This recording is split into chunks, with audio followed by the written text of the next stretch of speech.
저는 주말이면 언제나 질문을 받습니다. 제자들한테. 이번 주일에는 어디 가십니까? 저는 똑같은 대답을 했습니다. 세계에서 제일 큰 교회 간다. 그러면 자동적으로 여의도 순복음교회가 나옵니다. 아니다. 순천 평안교회. 저는 순천 평안교회가 제 마음속에 세계에서 제일 큰 교회예요. 여러분, 세계에서 제일 큰 교회가 첫 번부터 다섯 번째까지 대한민국에 다 있습니다. 대한민국에서 크면 세계에서 제일 큰 겁니다. 저는 2,700개 교회를 돌아다녔습니다. 말씀을 전했습니다. 국내적으로, 국외적으로. 많은 교회가 다 지나갑니다. 다 지나갑니다. 순천 평안교회만 제 가슴에 지나지 않고 우뚝 서 있습니다. 순천 평안교회만 생각하면 가슴이 뜨거워집니다. 왜일까요? 순천 평안교회는 정으로 엉켜진 교회입니다. 정이라는 말은 옛날에 우리 사랑을 얘기합니다. 옛날 사람들은 사랑이라는 단어를 쓰지 않았습니다. 정, 저 사람은 정이 많어. 순천 평안교회 장영환 목사님은 뜨거운 정덩어리요. 거기다가 교인들까지 전부 다 함께 녹아서 평안교회 자체가 정덩어리입니다. 그러니까 교회가 살아있죠. 생명이 순천 평안교회면 생명이 살아 움직이는 그런 모습을 보고 느낍니다. 오늘 아침 들었습니다. 대한민국의 어느 교회도 어린이 성교원이 안 됩니다. 학생들이 안 옵니다. 애들도 없고 또 보내려고 하지도 않고. 근데 순천 평안교회 어린이 성교원은 오버가 됐는데 정원이 넘쳤는데 대기 번호를 기다리고 있다고. 그런 교회는 아무 교회에서나 일어난 역사가 아닙니다. 순천 평안교회에서만 볼 수 있는, 세계에서 제일 큰 교회에서만 볼 수 있는 모습입니다. 예수님은 어떤 분일까요? 예수님은 정으로 엉켜진 한 덩어리입니다. 예수님이 뜨거운 정으로 엉켜진 삶을 살았습니다. 예수님이 얼마나 뜨거운 정을 베풀었으면 유대인 바리새 사두개 유대 교회 지도자들이 사람을 차별합니다. 엄청나게 차별했습니다. 아프면 상대하지 않았습니다. 계급이 낮으면 상대를 안 했습니다. 저런 사람은 만나지 마라, 상대하지 마라. 절대 여자들하고는 얘기하지 마라. 더군다나 이방인들, 지방이 다른 사람들하고는 상대하지 마라. 같이 먹지도 마라. 예수님은 거의 개의치 않았습니다. 그들과 어울렸습니다. 그들과 함께 먹었습니다. 그들과 함께 살았습니다.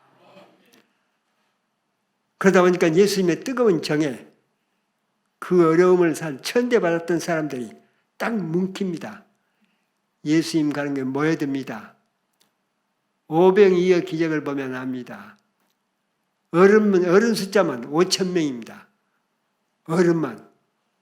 여자 숫자가 계산되지 않았습니다. 어린아이 숫자가 계산되지 않았습니다. 다 합하면 적어도 추산으로 10,000명이 넘는 숫자가 예수님이 가면 그렇게 모여들었습니다. 그걸 제일 두려워하는 사람들이 누구냐? 바리새 사람들입니다. 종교 지도자들입니다. 그리고 이스라엘을 지배하는 로마 관리자들이었습니다. 저대로 놔두면 안 돼. 그래서 죽였습니다. 십자가에 못 박혀서.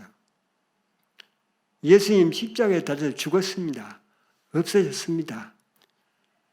그런데 그 정을 받았던 사람들이 그분만 우리들의 마음을 알아준 분이야.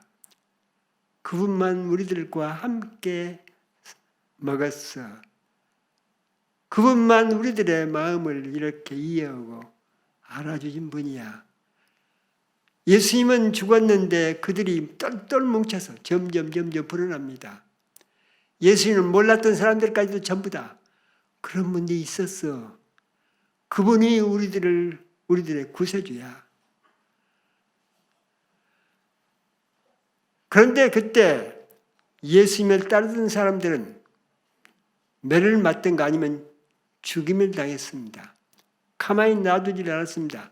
그들이 모이는 것을 절대 유대계 지도자들과 로마 관리들이 가만히 두지 않았습니다.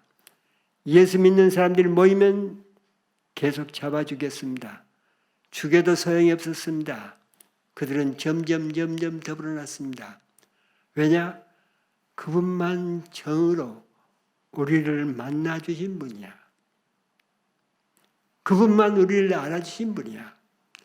그분만 우리들과 함께 사신 분이었어. 200년 동안 수십만 수백만이 죽었습니다.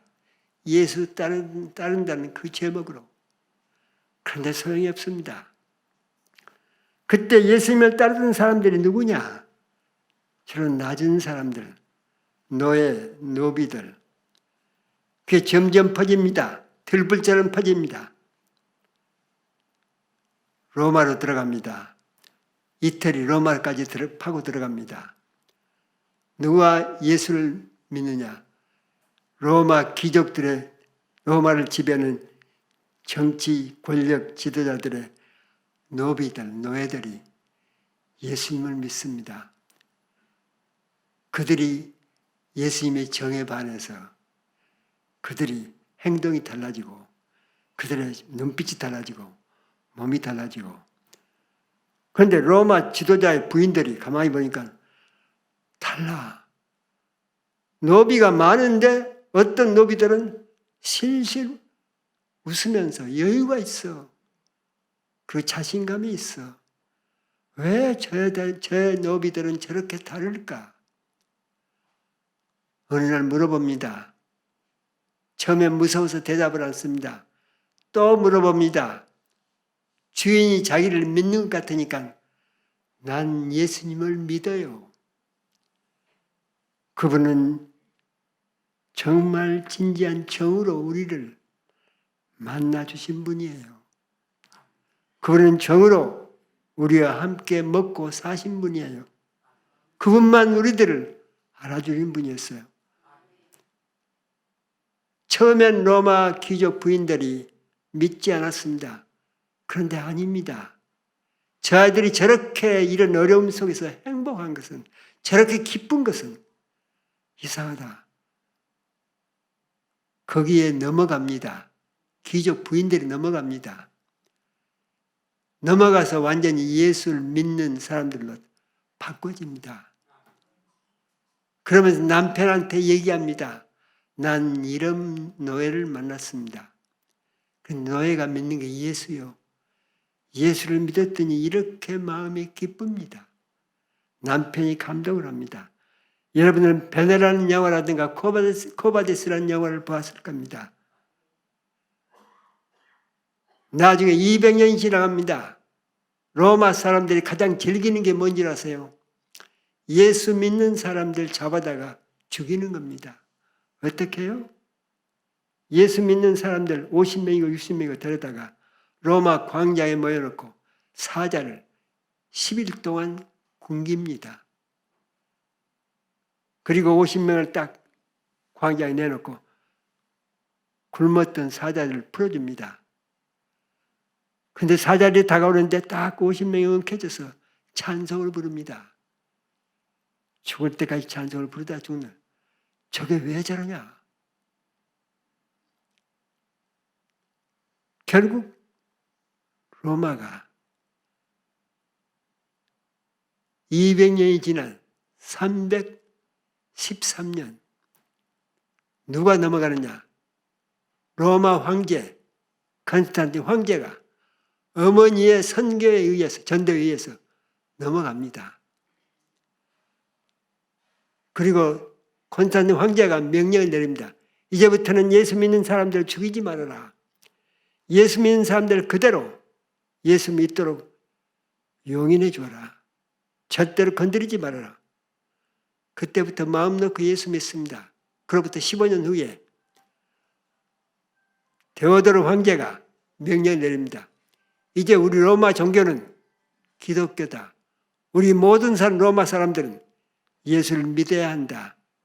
그때 로마는 세계를 지배하는 국가였습니다. 세계를 지배하는 국가였습니다. 기독교가 세계 지배 국가가 됩니다. 그 후로 지금은 세계 공산주의가 저렇게 판을 치는데, 사람을 죽이는데, 기독교 사상을, 민주주의 사상을 가진 이 나라들이 생명을 보호하기 위해서 세계 절반 인구를 보호하고 있습니다. 예수 때문에, 예수의 정으로 엉켜진 삶 때문에. 난 순천 평안교회가 예수님의 사랑, 예수님의 정으로 엉켜진 폭탄입니다. 순천 평안교회에 의해서 언젠가는 엄청난 어떤 세력들이 무너질 겁니다. 순천 평안교회가 그렇게 큰 역사를 만들어갈 겁니다. 난 그래서 내 마음속에 순천 평안교회는 언제나 마음속에 살아있는 세계에서 제일 큰 교회입니다.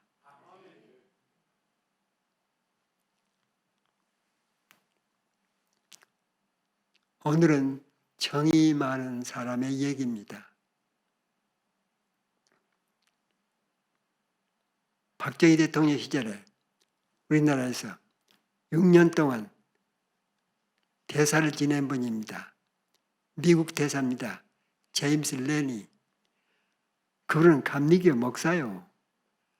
그런데 목회를 하지 않고 에머리 대학에서 정치학을 공부해가지고 유명한 정치학 교수가 됩니다. 에머리 대학의 정치학 교수. 그가 한국 대사로 임명해 옵니다. 미국 대통령이, 레건이 가서 박정희를 좀 전도해라. 그 목적으로 보낸 겁니다. 그래서 잘했습니다. 전도는 안 됐습니다만. 6년 마치고 미국으로 돌아갑니다.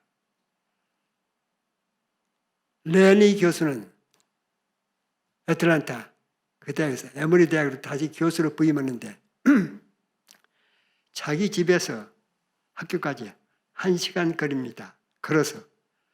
절대로 차를 안 탑니다. 1시간 걸어서 학교 가고 끝나면 걸어서 집에 오고. 그런데 가다가 어떤 노인을 봅니다. 미국 가면 많은 불쌍한 노인들 많이 있습니다. 미국은 아무도 노인들 상대해 주지 않습니다. 큰 저택 앞에 이렇게 천막이 우겨진 그 밑에 의자에 조용히 혼자 앉아있는 나이 많은 노인 할아버지. 레니 교수는 가면서 보고 오면서 봅니다. 그래서 하이 하고 인사합니다. 그 할아버지도 따라서 인사합니다. 가면서 오면서 인사를 나누다가 나중에는 앉아있는 노인 할아버지한테 가서 같이 얘기를 나눕니다. 거의 매일, 나갈 때는 못하지만 퇴근할 때는 꼭 얘기를 함께 나누고 나중엔 차도 마시고, 어쩔 때는 더운 날 그 할아버지가 잔디를 깎고 있는데 레니 목사가, 교수가, 어이, 너희는 잔디 깎으면 안 됩니다. 제가 깎아야죠. 하고 가방을 놓고는 옷을 벗고 자기가 잔디도 함께 깎아주고, 그리고 웃고 얘기하고, 그렇게 2년 반이라는 세월이 지납니다. 근데 어느 날 학교 끝나고 돌아오니까 노인이 안 앉아 있는 거예요. 왜 안 앉아 있나? 그럼 문 앞에 가봤더니 노인이 죽은 겁니다. 어느 병원의 장례식장에 있다고. 그래서 그 병원을 찾아갑니다. 찾아가서 조문합니다. 거기서 깜짝 놀라는 사건을 발견합니다. 그 노인이 미국 세계에서 유명한 코카콜라 회장이야. 코카콜라 회장인데 미국에서 몇 지 안 가는 부자입니다. 근데 그 부자가 그 노인이었어. 근데 왜 자기가 코카콜라 회장이라고 얘기를 안 했을까요? 나중에야 사연을 알았습니다. 돈이 많으니까, 부자니까 만나는 사람마다 전부 다 혹시 저 노인을 만나면 내게 도움이 되지 않을까? 이용적으로 노인을 만나려고 합니다. 회사 때도 마찬가지입니다. 평생을 그런 사람만 만났습니다. 걔 나중에 은퇴해가지고 집에서 할 때는 절대 자기 위치를 숨기고 살았습니다. 그런데 레니 교수가 왔다 갔다 하면서 순수하게 자기를 만나주는, 인간적으로 만나주는 그 친구가 됩니다. 그런 친구를 처음 만난 거예요. 그 세계적인 부자가. 그리고 조문 끝내고 왔는데 얼마 후에 변호사가 찾아왔습니다. 코카콜라 회장 변호사입니다. 와서 회장님이 당신한테 물려준 유산이 있습니다. 얼마입니까? 우리 돈으로 6조입니다. 미국 달러로 2억 5천만 달러에다가 주식 4%, 4%고 다 하면 6조. 그때 에머리 대학이 유명한 대학입니다. 동부에서 유명한 대학 중에 하나인데 돈이 없어서 굉장히 힘들 때입니다. 문을 닫아야 되냐 팔아야 되냐. 그때 레니 교수는 그 6조를 에머리 대학에 한 푼도 갖지 않고 그대로 다 기증합니다. 그때부터 에머리 대학은 미국에서 제일 부자 대학으로 지금도 그렇게 유명세를 날립니다. 여러분, 레니는 그 노인을 돕는데 그 노인과 친구를 데리고 함께 얘기 나누고 친구가 되는데 아무것도 기대하지 않고 그냥 친절을 베푼 겁니다. 친절을 베풀었는데 그 결과가 이렇게 돌아옵니다. 다른 얘기도 있습니다. 보스턴에 어느 손재주가 좋아가지고 가구를 만들었습니다. 가구를 만들어서 자기가 팝니다. 가게 앞에서 가구를 만들어 놓고 팝니다. 그런데 어느 날 아침에 문을 열자마자 얼마나 소나기가 세게 쏟아지는지 거기다 바람까지 붑니다. 그런데 가구점 앞에, 상점 가게 앞에 어떤 나이든 할머니가 예쁜 옷을 입고 서 있는데 그 비가 계속 들쳐서 할머니 다리를 적시는 겁니다. 이 가구점 주인이 그걸 보면서 놀라가지고 밖으로 나갑니다. 할머니, 할머니, 여기서 비 맞으면 안 돼요. 빨리 들어오세요. 할머니를 모시고 들어갑니다. 앉혀놓고 차를 대접하고 수건으로 이렇게 비도 닦아주고 그리고 얘기 나누다가 누구를 기다립니까? 그러니까 기사가 올 겁니다. 나를 데리러. 기사가 차를 몰고 올 겁니다. 나중에 할머니가 내가 나가봐야 돼요. 그러니까 가게 주인이 안 됩니다. 비 맞으면 안 됩니다. 나이 드신 분이 비 맞으면 안 됩니다. 내가 나가서 그 번호만 알려주세요. 내가 나가서 기다리겠습니다. 그리고 앉혀놓고 밖에 나가서 그 번호가 오기를 기다립니다. 왔습니다. 우산으로 모시고 노인을 차에 태워드립니다.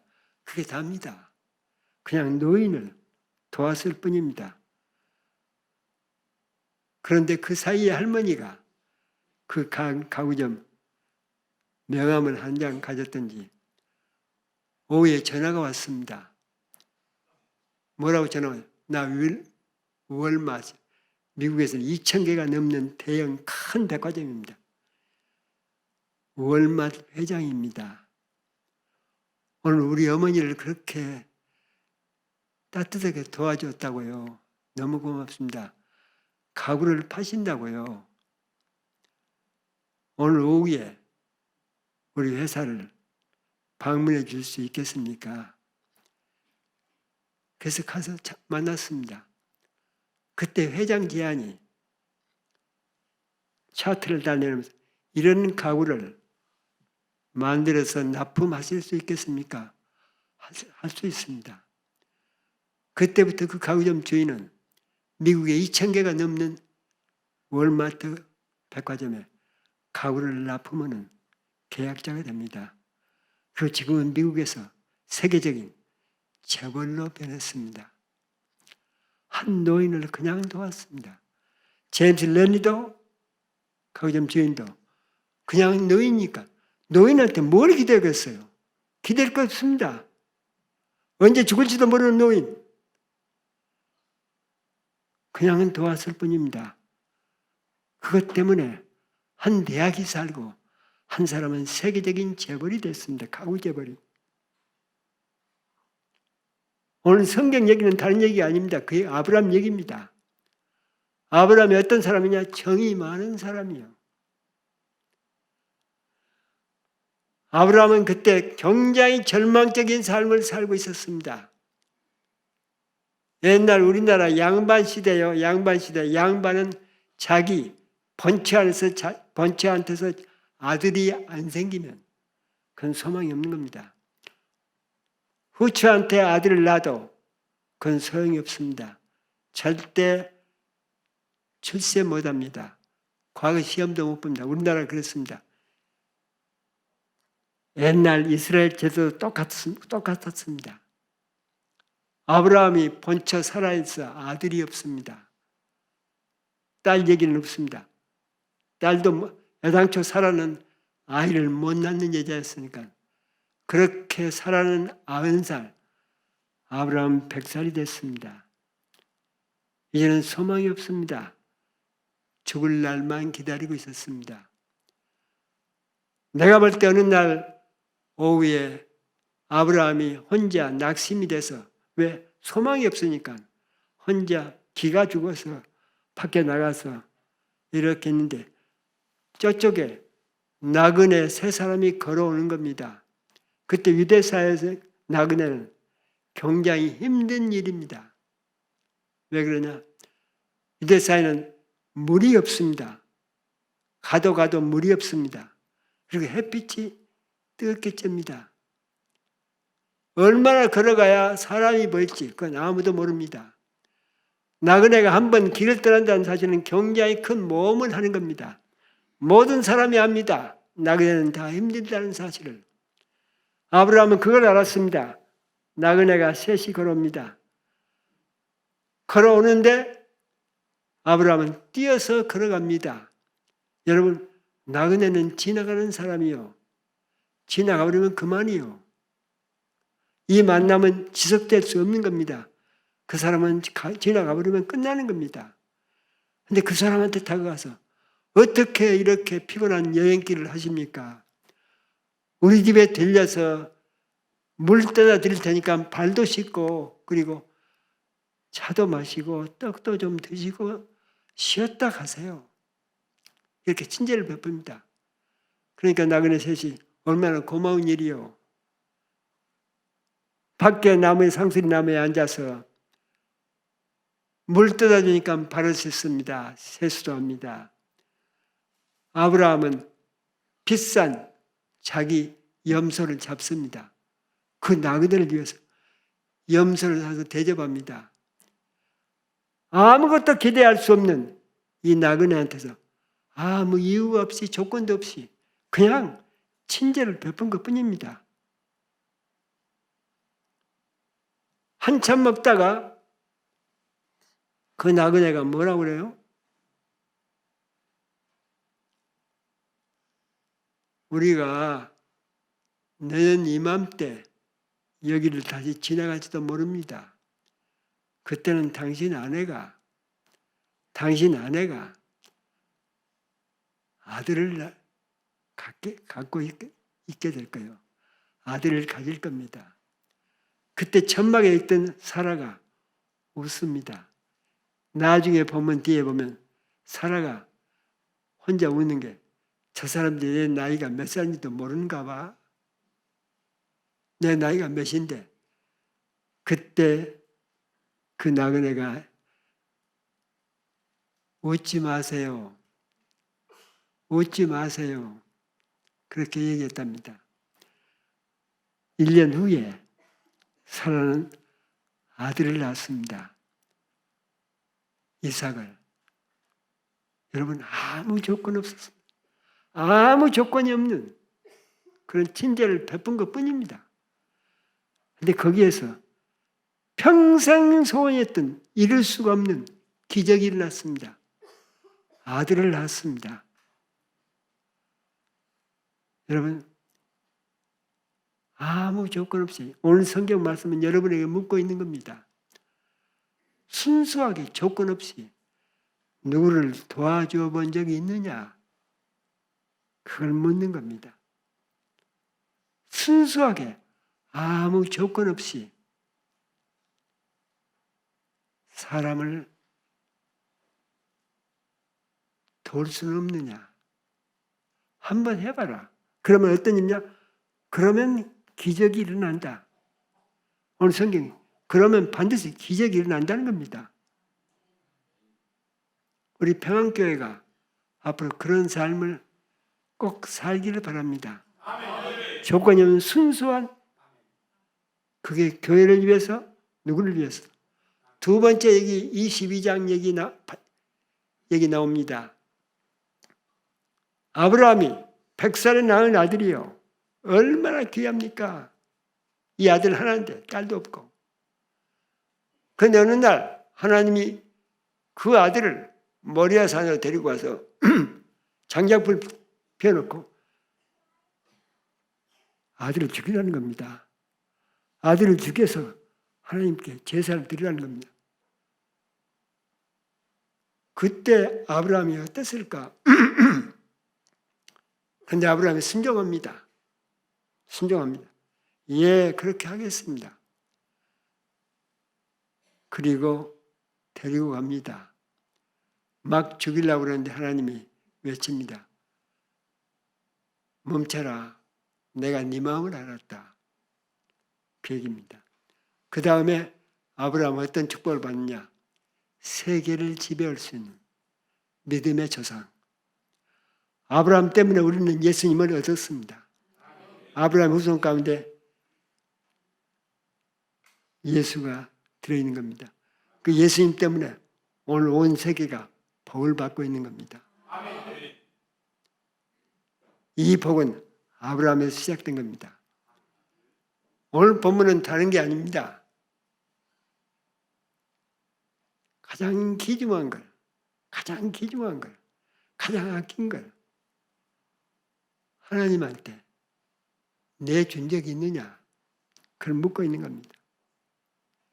내가 가장 소중하게 얘기했던 것을 교회를 위해서 내놓은 적이 있느냐? 아니면 사회를 위해서, 내 조국을 위해서 내놓은 적이 있느냐? 그러면 어떤 역사가 일어나냐? 그 행동 때문에 네 주위 국가가, 세계가 달라진다. 그 얘기입니다. 작은 일 아닙니다. 엄청난 일이 달라진다. 내가 가장 소중하게 여기는 걸 내주어 본 적이 있느냐? 예수님은 이걸 계속 묻고 있는 겁니다. 가장 소중한 것. 우리 대한민국은 엊그제 지난 수요일이 현충일입니다. 한국 전쟁 때 13만 5천 명 젊은 청년이 목숨을 바쳤습니다. 가장 귀중한 걸 바쳤습니다. 그것 때문에 그때는 메가드가 무슨 얘기했느냐. 한국전쟁 끝나고 해임당에 돌아가면서 한국은 앞으로 100년이 지나가도 불안폭이 안 날 것이다. 왜냐? 소망이 없는, 자원이 있어 뭐가 없어, 아무것도 없어. 일본 식민지 받다가 몽땅 전쟁터에 망해버린 한국은 앞으로 소망이 없다. 그렇게 돌아갔습니다. 그런데 메가드가 아니라 온 세계 사람들이 다 그렇게 봤습니다. 그런데 오늘 우리가 어떻게 살고 있나요? 세계 선진국에 올라 있습니다. 미국 학자들은 얘기합니다. 대한민국 사람들은 이미 세계를 이끌어가는 최선두에 서 있다. 절대로 다른 데로 둘러보지 말아라. 이제는 미국도 쳐다보면 안 된다. 독일도 쳐다보면 안 된다. 영국도 프랑스도 쳐다보면 안 된다. 왜? 너희들이 앞길을 치고 나가야 되기 때문에. 선두를 달리고 있기 때문에. 다른 나라가 너희들을 봐야지. 너희들 대한민국이 다른 나라를 보면 안 된다. 쳐다보지 말아라. 여러분, 이 덕을 어떻게 우리가 보고 있나요? 14만 5천 명 생명을 바친 것. 가장 귀중한 걸 그들은 바쳤습니다. 지난번 얘기했습니다. 우리 한신대학 총장을 지낸 친한 친구가 있습니다. 그는 머슴의 아들이었습니다. 머슴의 아들이니까 대학을 갈 수가 없었습니다. 목포로 중학교를 나올 수가 없었습니다. 나는 나왔지만 그 애는 못 나왔습니다. 가장 친한 친구가 목포로 중학교를 가는데 자기는 머슴 아들이기 때문에 중학교를 못 가잖아요. 얼마나 많이 울었겠어요. 그리고 새벽 기도를 나가서는 그렇게 혼자 울었다고. 근데 가만히 보니까 한국 전쟁 때 섬 시골 교인들이 그때는 돈이 없던 시절이라 교회에다가 헌금을 하는데 헌금이라는 게 보리쌀이요. 섬에는 쌀이 없으니까 보리쌀이요. 보리쌀을 헌금에다가 이렇게 한 주먹씩 싸가지고 교회에다가 쏟아부어. 그게 헌금이에요. 목회자는 그걸 먹고 살았습니다. 그런데 그 머슴 아들 내 친구가 새벽 기도를 꼭 나가는데 가면 보리쌀을 갖다 주는데 어느 날 갑자기 어떤 생각이 드느냐.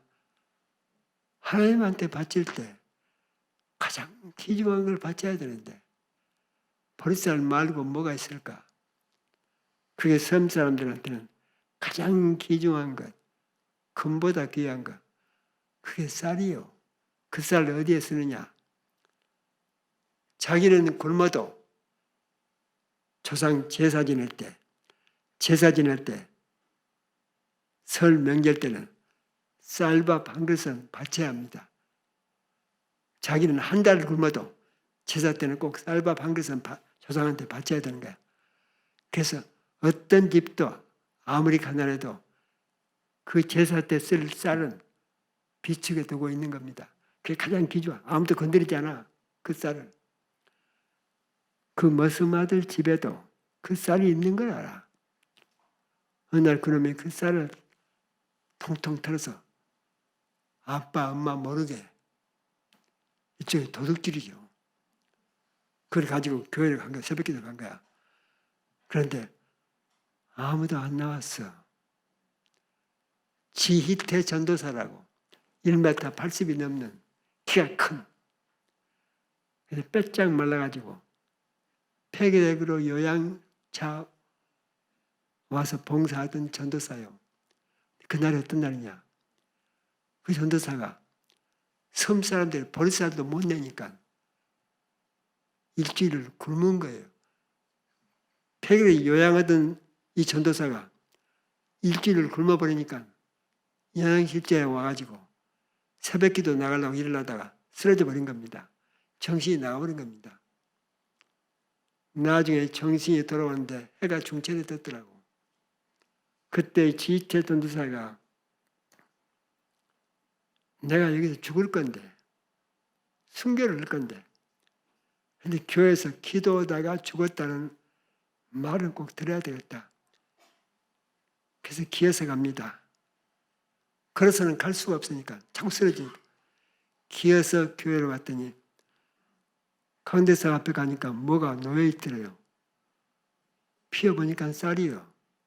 근데 이때는 이 쌀은 사람만 갖다 놓을 수가 없어. 왜? 없으니까. 섬 사람들은 이 쌀을 안 먹으니까. 근데 이 쌀은 하나님이 자기를 살리려고 이 쌀을 여기다 갖다 놨다. 그렇게 믿은 겁니다. 그리고 그 쌀을 미음을 써가지고 일주일 동안 미음으로 먹고는 기운 차려서 걸어서 부두까지 나와서 목포로 나왔습니다. 교회를 떠났습니다. 그러나 까마도 잊어버렸습니다. 자기 아들 머슴 아들이 중학교 가고 싶어서 운다는 걸 그 아버지 머슴이 알고 가고 그러는 겁니다.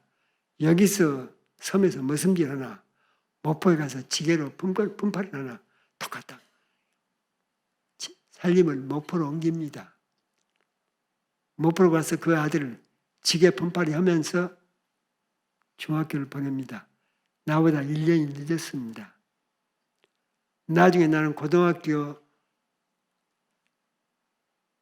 졸업하고 1년 쉬었다가 신학교 가고 그놈은 고등학교 졸업하자마자 신학교 같이 신학교를 서울로 갔습니다.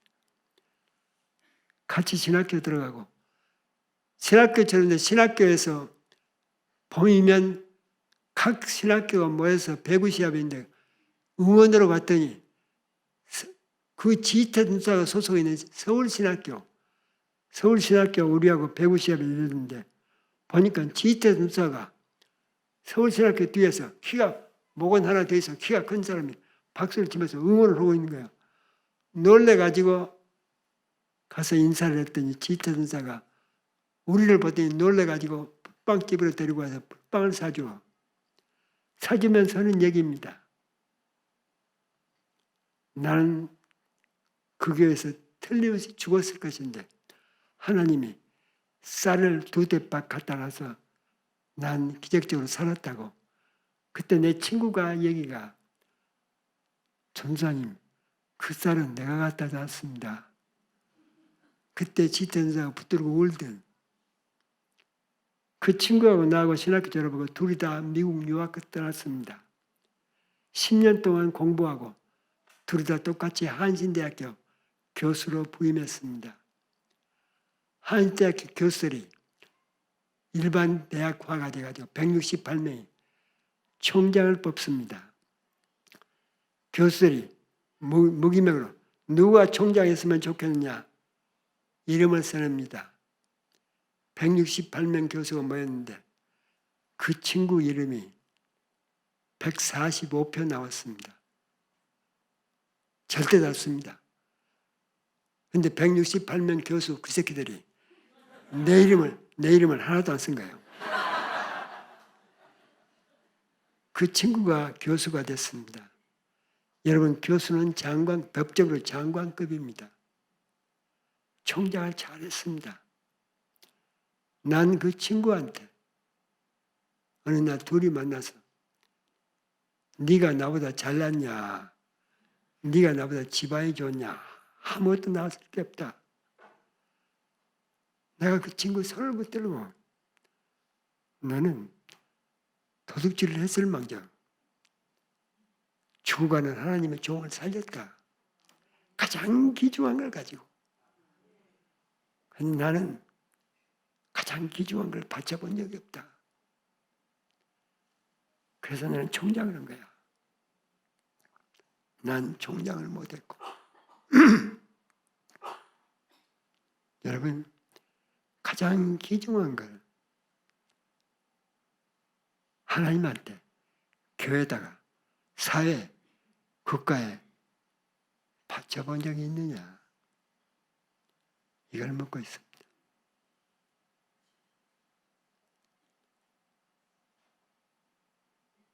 저는 나중에 총장이 됐습니다. 치유상담대학원대학교. 난 우리 치유상담대학원대학교를 세계 명문이라고 얘기합니다. 하버드 대학보다 훨씬 더 유명한 명문이 될 거라고. 그럴 만한 이유가 있습니다. 35,000명이 후원금을 내가지고 세운 대학이니까. 그런데 그럴 계기가 있습니다. 이 학교를 꼭 세워야 돼. 이 학교는 가정을 살리는 학교입니다. 가정을 살리지 않으면 가정에서만 큰 인물이 나오기 때문에, 엄마 아빠만 큰 인물을 키울 수 있기 때문에 학교가 아닙니다. 교회도 아닙니다. 교회는 큰 가정을 세우는 뒷받침을 해주는 신앙적인 받침의 교회지. 가정이 변하지 않으면 한국은 소망이 없어진다. 가정을 다시 살려야 되는데, 그러려면 전문가를 키워야 된다. 그래서 가정을 살리자는 목적하에서 학교를 세우려는데, 뜻을 가지고, 그런데 돈 한 푼이 없는 거예요. 돈이 없는 겁니다. 그래서 내가 이 뜻을 가지고 함께 모여서 기도하자고 모였더니 26명이 모인 거예요. 26명이 모여서 30분 동안 우리 학교를 세워야 되는데, 27년 전 일입니다. 학교를 세워야 되는데 어떻게 하면 좋겠느냐. 그렇게 기도하다가 헤어지려고 일어섰습니다. 근데 누가 우리 헤어지기 전에 준비 안 됐지만 가지고 있는 대로 돈을 바치기로 합시다. 헌금을 여기서 시작합시다. 누가 모자를 벗어가지고 헌금을 거두었습니다. 나중에 계산을 받습니다. 27년 전 일입니다. 500만 원짜리 하나가 약정서가 들어있었습니다. 근데 거기에 뭐라고 써야 되느냐. 이 돈은 이혼하려고 준비한 돈입니다. 근데 우선 이혼을 미루고 우선 헌금부터 하겠습니다. 왜? 이 일이 중요한 일이니까. 그게 김진녀입니다. 전주 여중 2년 중퇴했던 여자입니다. 남편하고 너무나 힘들어서 남편이 구타하니까 딸 둘 데리고 이혼하려고 27년 전이면 500만 원이면 서울에서 집을 얻을 수 있었습니다. 거기에 감동을 내가 했습니다. 그게 종잣돈이요. 결국 그 얘기가 퍼집니다. 그러면 점점 후원자가 많아졌습니다. 35,000명이 퍼지면서 그게 정부에서 요구하는 조건을 갖추게 된 겁니다. 김진예 집사 그분은 500만 원을 바쳐버렸으니까 이혼을 할 수가 없고 그래서 그냥 살았습니다. 살면서 검정고시 공부했습니다. 방송통신 대학을 공부했습니다. 졸업했습니다. 그리고 대학원까지 공부하고 지금은 교수가 됐습니다. 대구의 가톨릭 대학교 교수가. 그는 500만 원을 가장 귀중한 걸 바쳐버리고 그 때문에 그는 이혼 않고 그는 교수가 됐습니다. 중학교 2학년 중퇴가. 오늘 아브라함한테 준 본문은 다른 게 아닙니다. 너에게 가장 귀중한 걸 바친 적이 있느냐? 바치면 엄청난 역사가 너에게 일어난다. 여러분, 순천평안교회는 앞으로 세계를 움직일 수 있는 큰 힘을 가진 폭탄 같은 교회입니다. 난 나이가 이만큼 들었습니다. 87 얼굴을 보면 관상을 볼 줄 압니다. 난 수없이 많은 교회를 다니면서 관상을 봤습니다. 순천 평안교회 같은 이런 달덩어리 같은 관상은 없습니다. 여러분 힘냅시다. 됩니다. 기도하겠습니다.